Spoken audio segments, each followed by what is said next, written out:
let's go to one of the sad ones. DFM, Captain Paperthin. Yeah.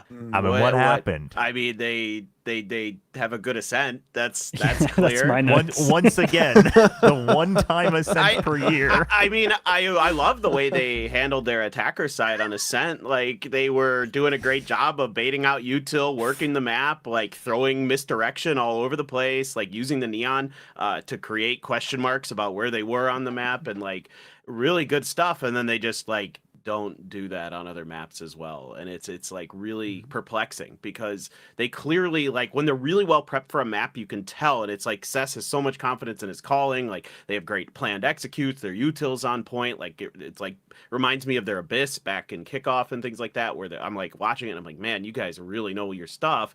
And then you go over to other maps like Lotus, where it doesn't look good. And I have a round here, Kurt. It's round 16 on Lotus versus RRQ, and it's just like really sloppy retakes, like, and the like things that like they should have improved on, because they have already played RRQ on Lotus. It was extremely close. Like, they were up 2 rounds. They probably should have won it, but it went to OT, and then they can't like close it out. But here, this is like a really weird round, so it ends up going into B. Akame's got the door here, right, and then May gets the kill with the Seize Nade combo onto the spike planter. They've got a man advantage here. May has Showstopper. This is looking really nice, but look at this smoke. This is like this is like got alarm bells going off in Jemkin's head. He's like, oh, there's gonna be, you know, he did actually come through that door. He's not trying to flank. Then Akame just dies because he's not watching Jemkin's angle. May beefs the Showstopper. It goes in towards his own players. He doesn't send it anywhere that any player on RRQ is, and then RRQ just takes everybody out. So it's like this like cascade of errors with like where the smoke's placed, like what the players need to be doing in their positions. Like,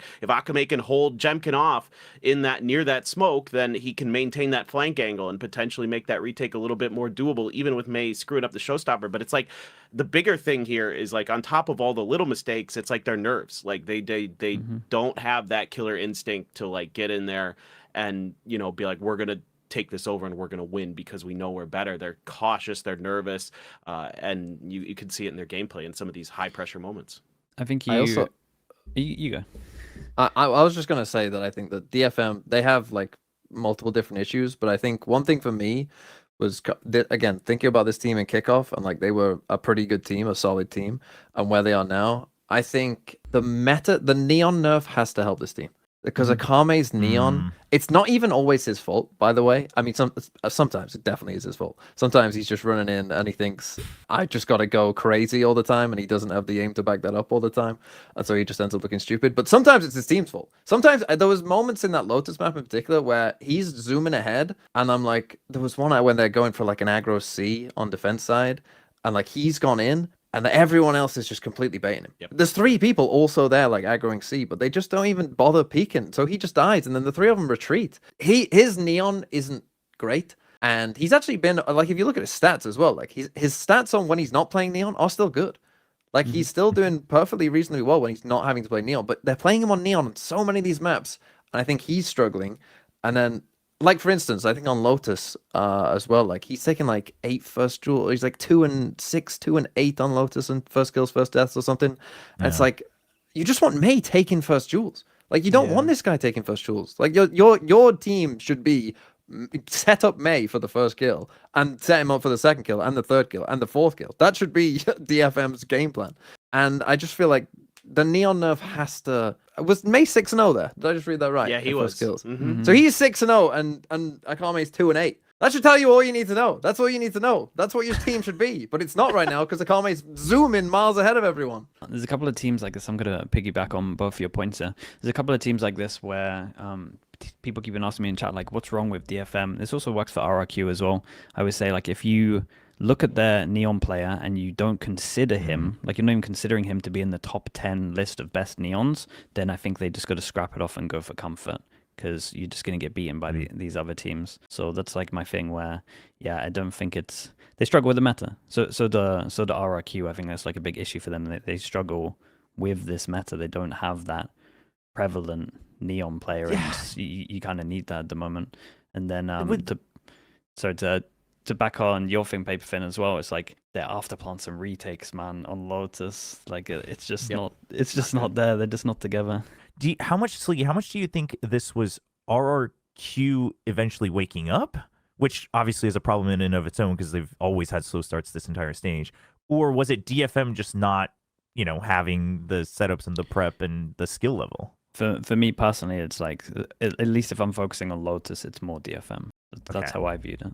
Like So RRQ had some it's like not- nice retakes and it makes sense, Yeah. but I'm just looking at the DFM stuff like you guys are playing the non-Viper, but you're not covering up all the stuff that your Viper like allows you to do. They're kind of playing the Viperless comp like they have a Viper and not shutting down B early and stuff like that on defense. So, but I think for both of these teams, I kind of group them in the same category. They're praying for a Senti, like the patch 13 where we get the Senti initiator buffs coming in.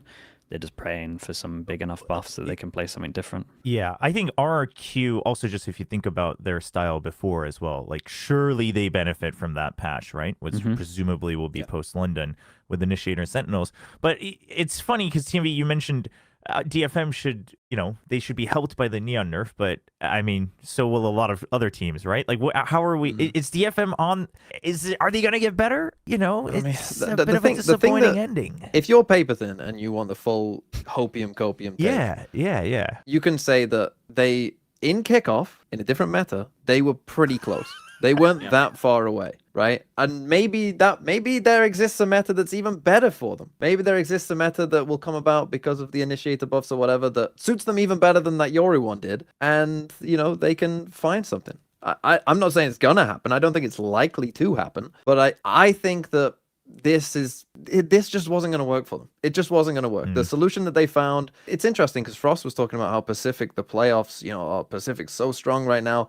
I actually don't think Pacific was that strong right now because I think you had a lot of lost teams. I'm looking at you, Chobra, and your team. I think that team was a bit lost. I'm looking at other teams like RQ, DFM that the meta didn't really suit. We'll come into other teams as well. Like, I think those basically, the teams that have the top 4 teams right now, that ended top 4 in Pacific, I think those are the only teams that, like, we're going to do anything.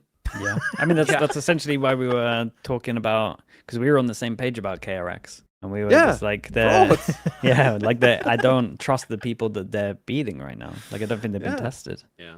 One last little thing about DFM, and then I'll shut up. I think one of the bigger problems you have as well is who's gonna op, because your best opper during kickoff was Yatsuka, and now he's playing info initiators, and so you have big question marks with the roles. Like May's not that great of an opper. He's a damn good rifler, one of the best in the world, but he's actually not that reliable with the op, I feel like, compared to what Yatsuka was showing during kickoff. So you either got to find a way to move Akame back to initiators, which he probably might not want to do, but that might be too bad so sad. Get Yatsuka in places with Chamber. You might have to run some double Senti stuff if these buffs do come through, so you do have some really big question marks going forward with how you situate your players in what roles. Well, they'll have time. That is the one thing that they will always have, is a lot of time. That's sad but true. Sad but true. I mean, hey, with time, their ascent looks good once a year. So let's just focus that energy somewhere else, and hopefully, I mean, listen, dude, I got excited. I just want to put this out there. I saw them pick ascent, and I was like, they're back. The ascent specialists are back, and then Yatsuka starting 7-0, and I'm like, dude, they're still gonna do it. I was all for it. RQ still losing map 1, like, you know what? Take them out of this bracket, and then DFM was just like, nope, here we go again. RQ's just gonna win. So a bit disappointing, I would say, for both teams. But again, we'll see. I think RQ for sure should definitely look better once the changes come through, like post Linden. So I think you definitely wait for them.